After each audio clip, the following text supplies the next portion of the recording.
Before we kick that off, Kim, I'm just going to introduce Brian and Penelope as our speakers for today. Wonderful. As also who are consumers, but also provide an acknowledgement of country, acknowledging the traditional custodians around Australia and their deep connection with land, sea and community. I'm coming to you today from Wallumattagal lands in Sydney, and I will turn it over to the video and we'll join you again at the end.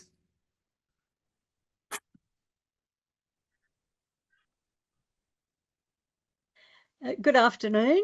Brian Bay and I are going to talk to you about how lived experience can be integrated into the Human Research Ethics Committee review process, and some opportunities to do things perhaps a little differently.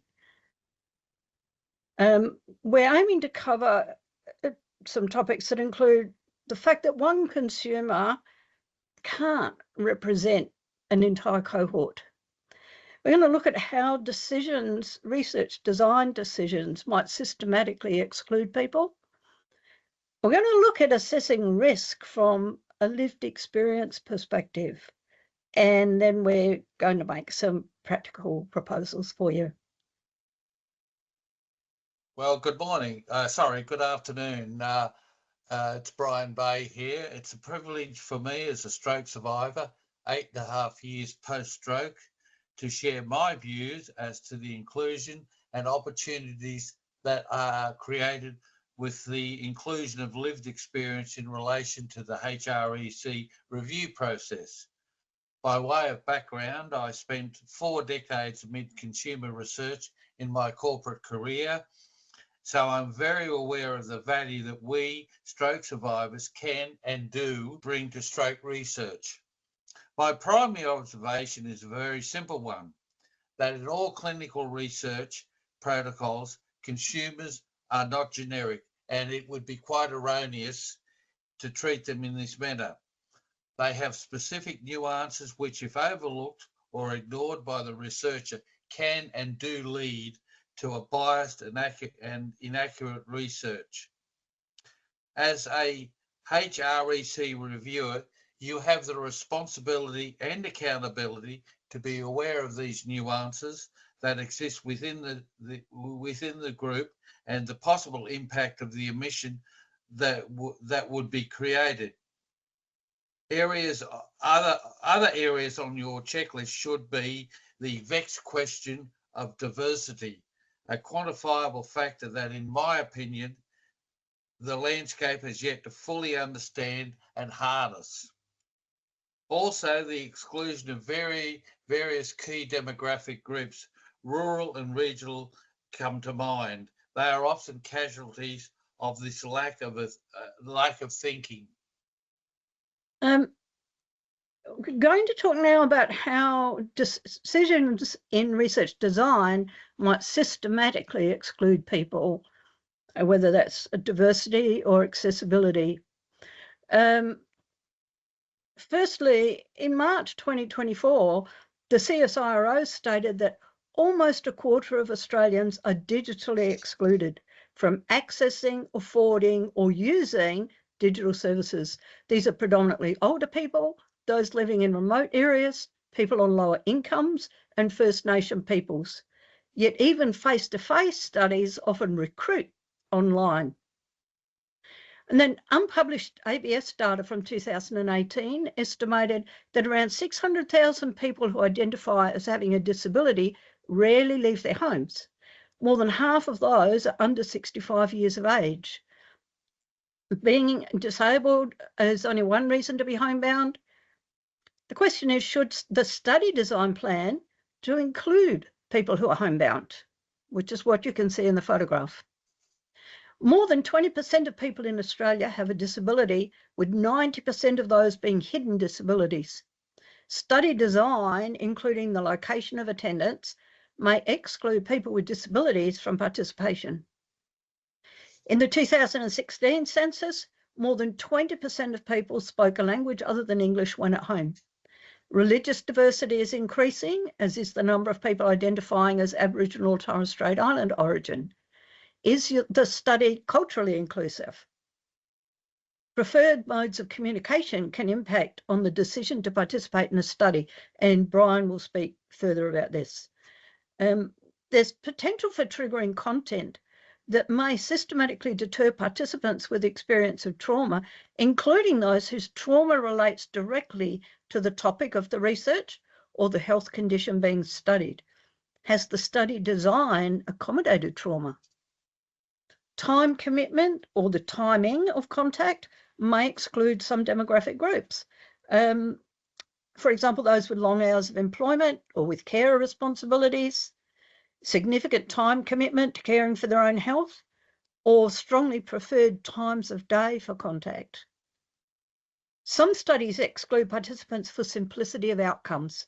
For example, women in their fertile years, people with comorbid conditions, people aged over 60. Inclusion can sometimes increase the cost of a study, but funders can be persuaded by access and inclusion considerations. Is there evidence of attention to inclusion in the study design? If you exclude those not digitally engaged, those with disabilities, those who are culturally and linguistically diverse, and more, who's being recruited? Give consideration, will the participant profile for the study reflect the cohort affected by the findings?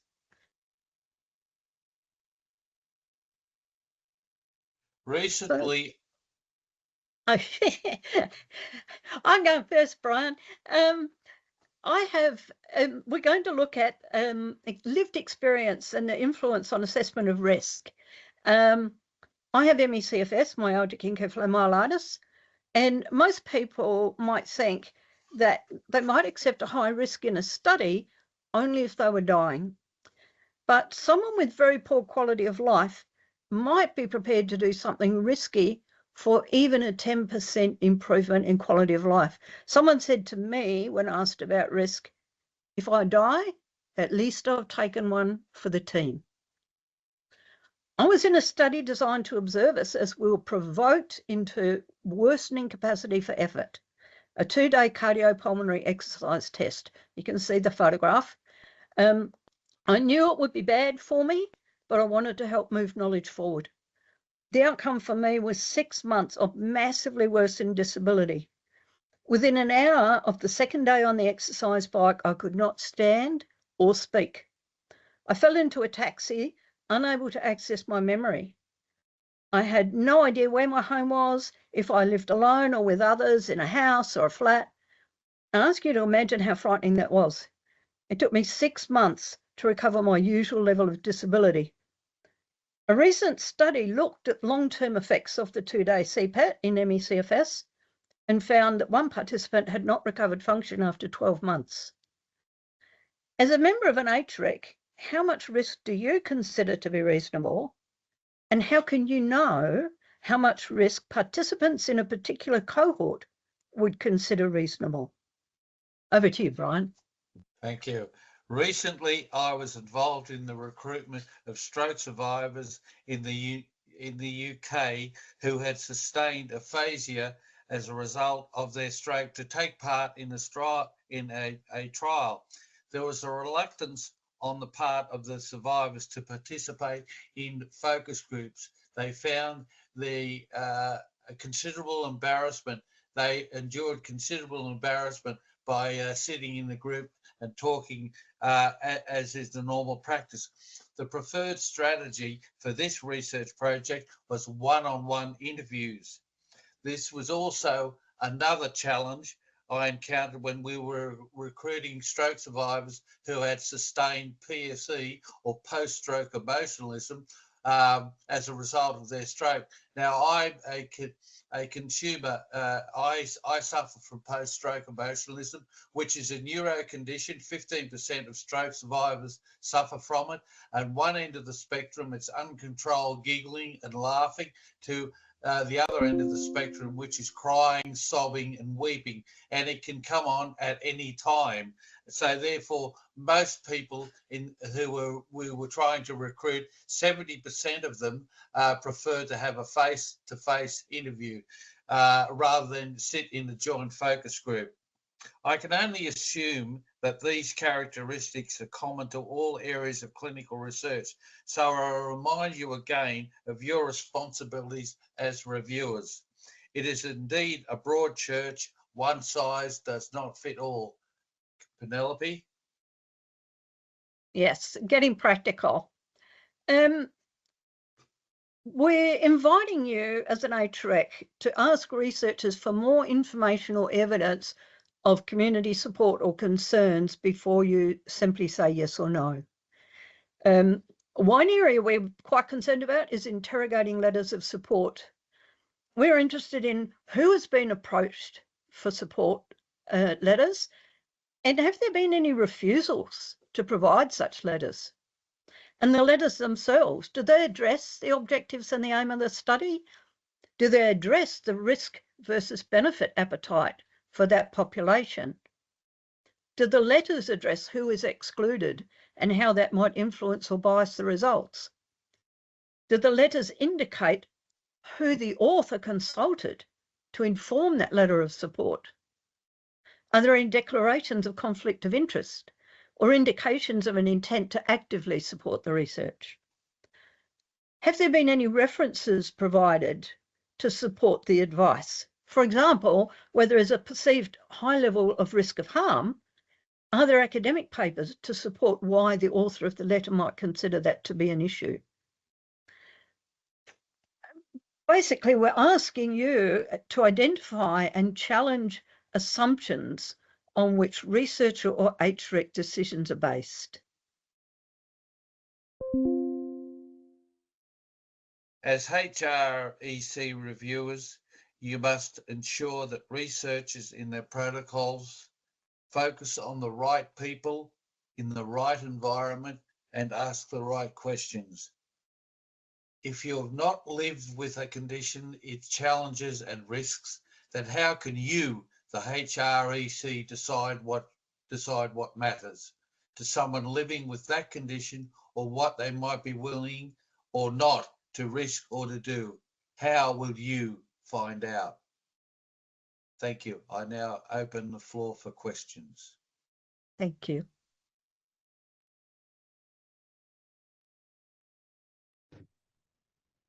Thank you. What a powerful presentation. And you're getting a lot of strong reaction both in the chat and online about this. I think we do have actually time for questions. If anybody wanted to have a verbal question that you wanted me to ask about this. I think, you know, I had the pleasure of working with St. Vincent's previously, and I know that HREC there, if they would identify there were populations being excluded, they would support the researchers to look, you know, within the institution, how they might fund those populations being able to be targeted. Because I know, you know, I've been there before, the student that basically is baking cakes to get people to, you know, staff to help recruit participants and things like that. There's no budget for some of these things. So I've seen where on one hand, you know, you can only do with what you can do with the funds, but I have also seen where HRECs have been very supportive in enabling researchers to tap into additional resources to make that happen. But yeah, did anybody want to have Gordon's got a question? Yeah, thanks, Kim, and for Janelle or Penelope or Brian. You know, that was a wonderful talk, and I find this really sort of thought-provoking, because, you know, on the one hand, and Janelle, you answered one of the points about Penelope understanding the risks before taking part. But some, you know, if you take the HREC approach, which is justice, beneficence, etc., and balancing benefits and risks and benefits and burdens, you know, it would have to be remarkably clear that there was going to be that benefit, not just, I suppose, Penelope, on the off chance it was going to occur. And yet, without that, not even lived experience view, because you wouldn't necessarily know at the time, but, you know, without that, your imprimatur to want to go ahead, as you say, to take one for the team, it might not even get over the line. So it's a really interesting sort of tension. How do you, Janelle, perhaps you can answer this and help Penelope answer this. How do you, you know, convince an ethics committee that this is worth doing because, you know, the risks or the outweigh the benefits? I'm So, actually happy to take that, okay, Janelle, all right. in that I think one of the things that concerns me is I know that some involved in organisations, patient-led organisations, you know, we get asked, you know, can you just send us a letter saying you support this research? There's nothing in that letter that says that we've been consulted about what we view as potential benefit and risk. There's nothing in there. If we were to say, yeah, I was consulted, I'm on the management committee or the board, I was consulted, there's nothing there to say, how did I consult with people to find out what that appetite was? And in fact, the quote I made about taking one for the team comes from me consulting in a Facebook group, private Facebook group with about 6,000 members, and having about 150 people interact with me when I was on a panel about fast-tracking medications. So, you know, if someone had said to me, where did you get that information about benefit and risk? I would have said, oh, this is the people I consulted. This is how I consulted them. This is the sort of thing they told me. But researchers aren't seeking that level of feedback, and therefore the HREC doesn't get that level of feedback. And I think, Penelope, it goes to what Mark Taylor was saying this morning about the best interest test. And that best interest is potentially from a patient advocacy group or your Facebook group rather than from an individual. And I think you highlighted at the beginning and the outset that having one individual, one lived experience, maybe it was you, Brian, one lived experience person on an ethics committee is, you know, sort of tokenistic at best and really Very doesn't much so. represent, you know, what we as the ethics committee need to know about risks versus benefits. Yeah. And can I Yes, just say that, and this will be a subject of a discussion tomorrow, we don't have lived experience on the ethics committees at the moment. We have consumers and lay representatives. They're not necessarily the lived experience, because there's no way you could have someone has the lived experience of every condition that an ethics committee reviews an application for. So there's got to be a mechanism by which you can interrogate the researchers or the application to understand to what level of sophistication is there to understand the risk and benefit for that community, because every community will take on different risk profiles. Thank Thanks, you. Janelle Now, and Penelope. my role here is timekeeper. So in the interest of time, Brian, Penelope, did you have any final comments for us online? Penelope, you first. No, I'm very happy, and I'll get back to the chat in a minute and see if I need to comment some more there. Thank you very much for the opportunity to talk here. I certainly appreciate it. I'm very passionate about not only consumer research, but also the inclusion of lived experience.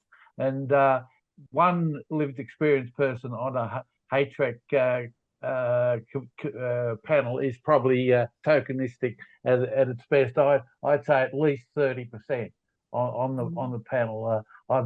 The more the more the merrier. Is right. Yeah, we agree. Well, thank you.